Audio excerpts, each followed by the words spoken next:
I play Rydal Keener in Two Faces of January, and I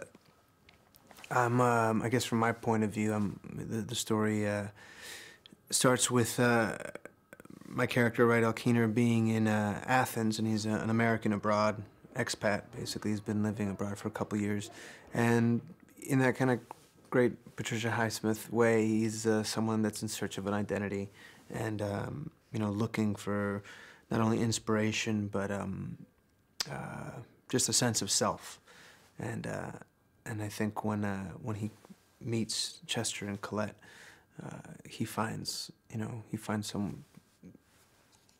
finds it a real titillating adventure. There's an element of it, as far as my character is concerned, of a coming-of-age story, you know, of becoming a man and what that means and what kind of man he's going to be, and his sense of justice and his sense of morality or amorality. You know, I think all those things are kind of spinning around, and this particular couple just really makes all that come to a head.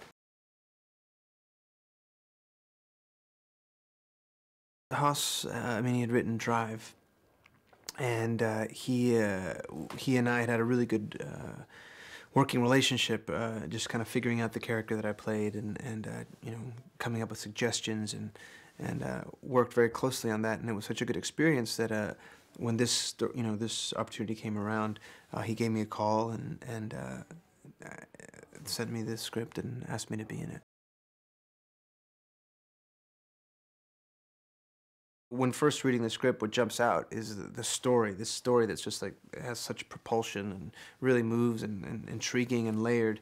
And then as we started to, all three of us, we started to really investigate the characters and work on the scenes, we realized that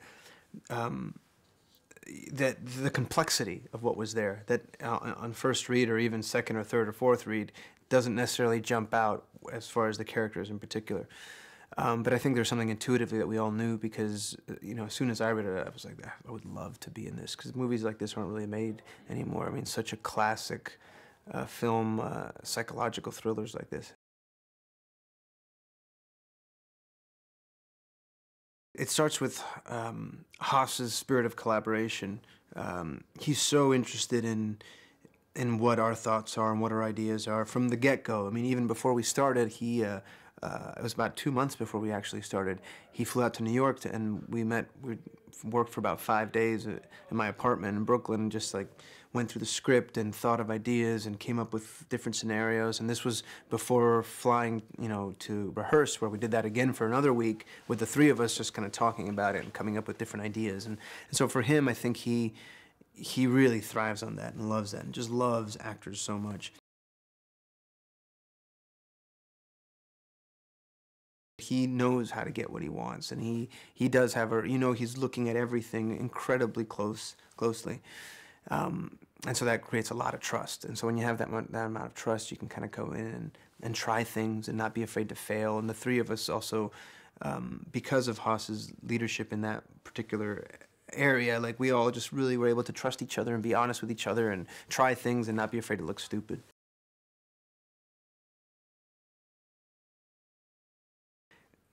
Viggo's case, what's really fascinating about him is his precision. You know, he's incredibly precise, and has just this laser focus, and yet at the same time is incredibly goofy. And I don't know if it changes for every role, but for this one in particular, in between takes and beforehand, you know, the importance of being light and being alive and loose. I think that for me was really interesting to see that juxtaposition between this kind of precision and laser focus, and then also this need to be kind of irreverent and subversive with the material and with the character, and when you see it on screen, it just really translates. And with Kirsten, I think she's a tremendous actor.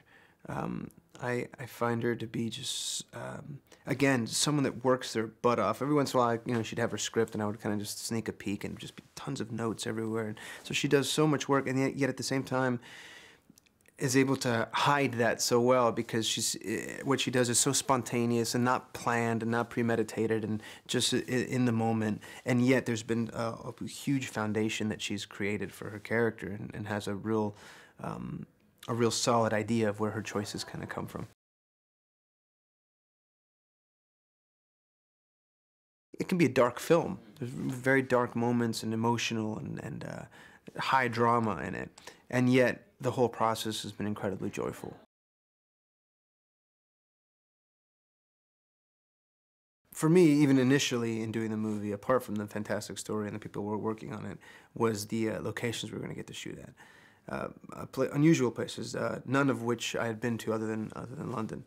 But that was so exciting, and such a neat thing to be able to film inside the Parthenon, which has been closed for decades now, and the ruins of Knossos, the actual ones. I think that was our first day, was in the ruins of Knossos, and then being in Turkey, in the Gran Bazar, having the entire Gran Bazar shut down. I mean, we happened to be there. They timed it out so well that there was a holiday, and so we got to just roam around this giant bazaar when it was all quiet and silent.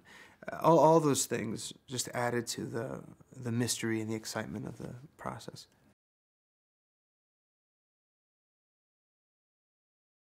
Wardrobe and the hairstyles, I mean, it's just a completely immersive experience. And then to be in those actual places, some of which have not changed all that much.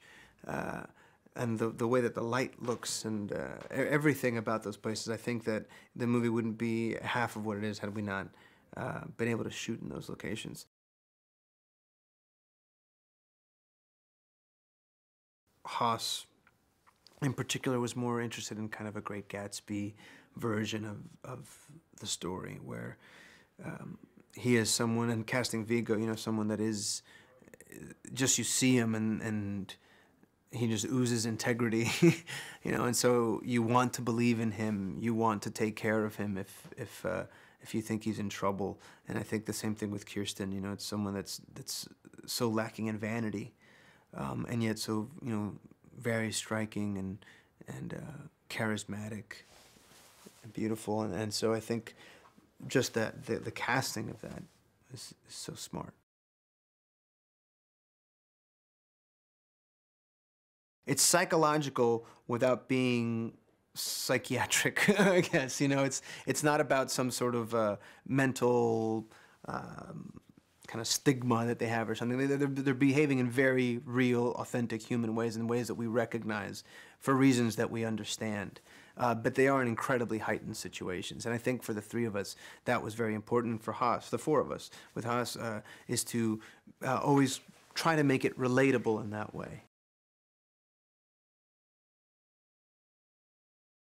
I think what I particularly enjoy about the look of the film is that it's not overly self-conscious. It's not screaming, "Look at me," in that way. Every moment isn't about trying to convince you that you're watching a period film, or it's the 60s, it's the 60s, it's the 60s.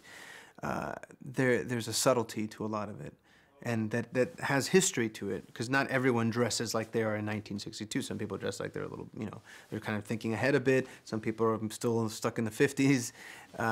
And I think that the nuance of the costumes in particular are really interesting. But it is such a great style.